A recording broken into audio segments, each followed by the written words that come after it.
Hey there, friends. Happy Sunday. Welcome to February. I always say it seems like every year that I get older goes faster, and that may be true, but I'm also sensing a pattern here that the older I get, the faster time goes, and that just might be what we're in for. So, I had my follow up appointment with my doctor this week after having had my labs done. Yeah, it took like almost a full 2 weeks for LabCorp to upload my results into their portal. My doctor actually had them uploaded to his portal before LabCorp had them up for me to look at. And fortunately, my doctor, uploads them to the portal so that the patients can see what's going on, what the results are, because I was starting to get really frustrated that it was taking so long. So my last blood draw was actually in September of 22. So we went the entire year of 2023 without having labs done. And honestly, it was a mad year. 2023 was just straight up madness for us. So that was like the furthest thing from my mind with everything that was going on in 2023. So I wanted to make sure we got updated labs done in 2024, and my results were good and bad. And let me elaborate on that. So for the most part, my total cholesterol is okay. HDL did go down a little bit. My LDL has plummeted. My particle size is half of what it was back in November or September of 22. And my doctor is like, "What have you done differently?" And I'm like, "I don't know. I don't know." So I am taking that as the longer I do this way of eating, the longer I am a ketovore, the better things are getting within my body. I have been on almost a 2-year plateau with my weight loss. Like, I will literally fluctuate up and down the same 5 pounds. So when I start to drop, it gets really exciting. I'm super happy. And then it comes back up, and then it goes back down, and then it comes back up. Like, I know I am not alone in dealing with these particular circumstances. And it's honestly numbed me to what the scale says. I don't even look at my weight anymore. I focus on my fat percentage and my skeletal muscle mass. Those are the only two numbers I look at in my in-body anymore, because the scale doesn't matter at this point. The actual what's happening in my body is what matters to me now. So I can only assume that my body is still continuing to do this healing that it's been doing now for 3.5 years. And I just have to trust the process. I can't speed things along. I can't hurry up the weight loss. I can't hurry up the metabolic healing. Like, I just have to carry on and do what I need to do. You know, it's so easy to get frustrated and compare yourself to other people who, especially influencers, because it's these influencers who lose like 100 pounds in a year, and, the weight just melted off of me and blah, blah, blah, blah, blah. Or influencers that only had like 20 pounds to lose. So yeah, of course, their journey was completely different than one of somebody who had, is in their 40s, had massive metabolic issues, had so much healing to do, and it just goes slower than you may want it to go. But that's okay. Like, it's okay, because everybody's journey is going to be completely different. And you don't need to have the hurry up weight loss to in order to show that you are a success story. If you are better today than you were yesterday, you are a success. So don't negate your own progress because of how somebody else's journey has gone. And that includes with mine, because trust me, I've had lots of hiccups, and I'm sure others can relate, But there are people who may think that my journey has gone so much easier than their own has. And please don't. Just utilize the ideas and, the things that we tried and possibly failed at along your own journey. So one thing that was not so stellar were my triglycerides. So I did essentially like a 3-month experiment on myself, because remember, N equals 1, you are your own greatest experiment. I tried for 3 months to reintroduce certain carbohydrates into my diet. Now, I never went over 35 grams of carbs a day. Okay, I have been right around 5 to 15 for the past year and a half. But the last 3 months of the year, I intentionally upped my carbs because I was feeling a little draggy at times. Now, again, last year was a crazy year. We were insanely busy. My sleep wasn't as great as I had wanted it to be. My workouts were okay. So I decided to bump up my carbs just to see if that helped with regards to testosterone. Because, going through my symptoms and what I know, I figured my testosterone may be a little bit low. So again, I intentionally increased my carbs to about 30 a day. And that resulted in my triglycerides skyrocketing 154 points from September of 22. But still, it was a 154 point increase in my triglycerides from me adding carbohydrates for the last 3 months of last year. So I am going to call that experiment an epic failure because my testosterone level was fine. My testosterone was the same as it was back in September of 22. It actually may have been a point lower, but that's it. And again, you have to take into consideration where you're at in your cycle if you are a cycling female. So yeah, that experiment failed and it jacked up my triglycerides, which is concerning to me. So I'm actually going into my doctor's office on the 12th of February and I am getting a carotid artery scan because I want to know what my arteries look like. Knowledge is power, people. And the more that you are able to know about yourself and learn about yourself, the better, in my opinion.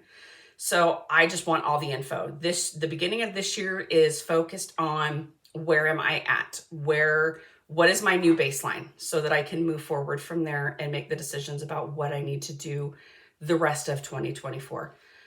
So yeah, going back and cutting my carbs, going back to, 10, no more than 10 total carbs every single day. And again, I had no weight change during this time. I stayed the same exact weight.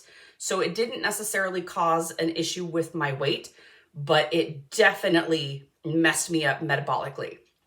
I also had an insulin spike right before I had gone in to get my blood drawn. My doctor asked me what I had consumed that morning because it was a fasting lab draw. And I had a 40 ounces of 50 ounce, whatever my container is, of water with 1 packet of Element in it. And that 1 packet of Element caused a spike in my insulin. It caused an insulin response in my body.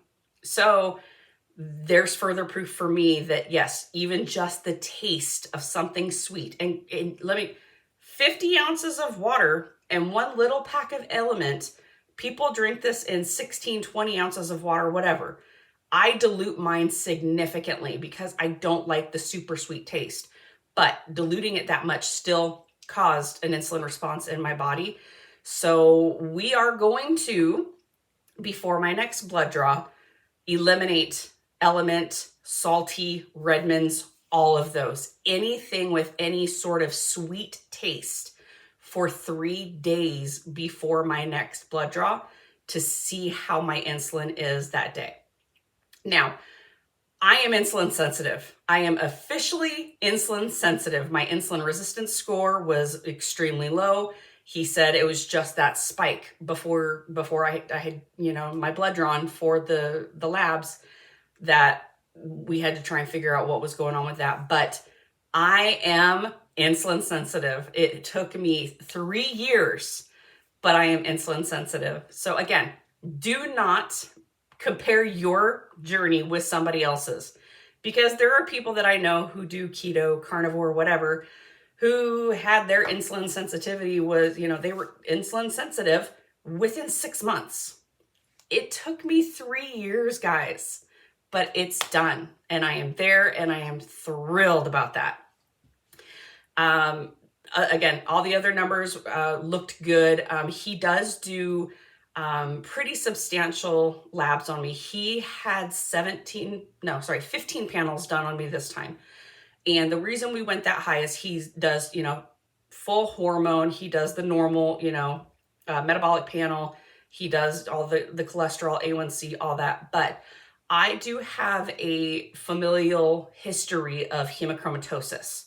So once a year, he checks my iron, my red blood cells, my ferritin, things like that, just to see where we are at on that part of my health, because it's a very real issue within my family. I've had multiple distant family members, but also my maternal grandfather passed away because of hemochromatosis, and most of them are within their 50s and 60s that they die. So I want to make sure that I am keeping a really good eye on this. I am fortunate because I am still a cycling female, which means I am essentially donating blood every single month and don't have the constant buildup like somebody who may be postmenopausal or a man. And so that's why, like, my mom, who is 70, she does blood donations as frequently as she can, just because she wants to make sure that she's taking the excess out, essentially. She used to do not plasma, but platelets. And she is also, got a very sought after blood type. So they're constantly calling her to come in and do it. But not only does she help out the general public by donating blood, but she's also helping out her own body by kind of reducing the numbers that she's got in, that's pumping around her body. And it's funny because people who have hemochromatosis will say that they feel better after donating blood, after having labs done, because there's that blood draw happening. And it's true. Like, I feel so much, for a lack of a better term, lighter after I get my labs done, after I donate blood, because I don't feel as heavy, essentially. And it feels like things are just kind of moving along a little bit better within my body. That might just be me, but if you've got a family history of that as well, it may be, something that's realistic and not just in my mind. So I am 1 month into Muscle Mommies, which is Coach Bronson Dance new strength training program. I absolutely love this program, you guys. So it's lifting every other day. You have your lifting day, either upper body or lower body. You have a rest, recovery, mobility day. You have the next workout, which is either upper body or lower body, which is opposite of whatever the other one was. So every other day you're working out, and in between those, you've got your rest and mobility days. And it's no more than 5 moves total for your workout. Most of them is 5 sets of 5, and you're just lifting and lifting and lifting and progressive overloading and pushing your body. And the body comp changes, I am already noticing, and other people are noticing, in just 30 days is shocking and exciting. And I look forward to working out. Like, I cannot wait to be able to go and lift again, because this is something that I am digging, and it's, again, showing the results. So obviously it's something that works very well for me. I am not a cardio goddess. I never have been. But, you know, I don't have that athletic build type of body. I have a birthing body. Like, I've got the hips. I'm a little bit wider. I'm a bigger girl. I was, you know, I was made to have babies, even though I only had one. But, you know, it works really well with the strength training. But yeah, things are slimming down. Like, I can tell I'm having a definite fat decrease in my body. I'm getting the muscle increase in my body, and it's amazing. If you want more information about it, let me know, but I will post a link for Muscle Mummies down here somewhere so that you can check it out and sign up yourself if you'd like. So that's really all I have to talk about today. Again, I'm starting another experiment on myself.